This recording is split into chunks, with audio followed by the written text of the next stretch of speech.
Service দিতে গিয়ে কোনো ক্রেতা যদি কখনো কোনো ফ্রডের শিকার হয়, সেটা কি সেই সার্ভিস প্রোভাইডারের দায়িত্বে পড়ছে কি পড়ছে না?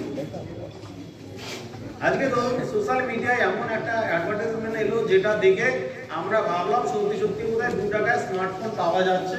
আমরা একটা সেই হিসাবে সেই লিঙ্কে ক্লিক করলাম, একটা জায়গায় আমার ব্যাংকিং ডিটেলস চাইলো, আমি প্রোভাইড করলাম, তারপর ধরে নিন একটা ফিনান্সিয়াল ফ্রড হয়ে গেল। তাহলে যে সার্ভিস প্রোভাইডার এই একটা অ্যাডকে মানে আমার সামনে প্রোভাইড করলো, তার কি দায়িত্ব সত্যি বর্তায় না? সে কি নিজে একটা ডিসক্লেমার দিয়েই খালাস হয়ে যেতে পারে যে যা কিছু আছে যাচাই করে দেখবেন?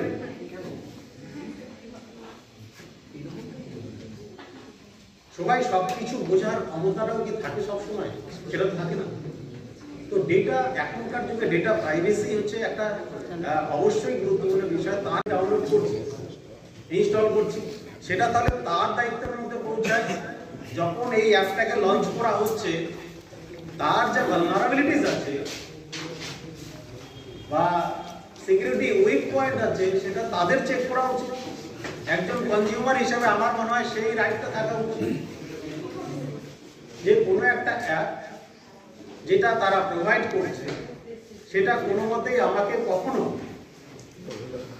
ফ্রড করবে না বা কোনো বিপদে ফেলবে না। নীলপাড়া হাই স্কুলের ছাত্র কর্ণকে ডেকে নিচ্ছি এবং আমি অনুরোধ করছি doctor professor Abhijit Bhattacharya, principal, Jalpaiguri law college, পুরস্কারটি তুলে দেওয়ার জন্য কর্ণ মণ্ডলের হাতে।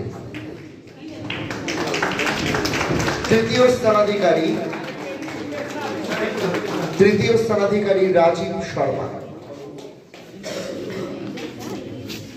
তৃতীয় স্থানাধিকারী রাজীব শর্মা। রাজীবের হাতে পুরস্কার তুলে দিচ্ছেন doctor Subhash Barman, HOD, computer science and engineer, Jalpaiguri engineering college. Rajib Bahadur মুন্নাজ হ্যাপি হোম হাই স্কুলের ছাত্র। সেকেন্ড হয়েছে Shreyasi Pal, Subhashini girls high school. পুরস্কার তুলে দিচ্ছেন সুভাষিনী গার্লস। পুরস্কার তুলে দিচ্ছেন শ্রী তপন কুমার চক্রবর্তী মহাশয়।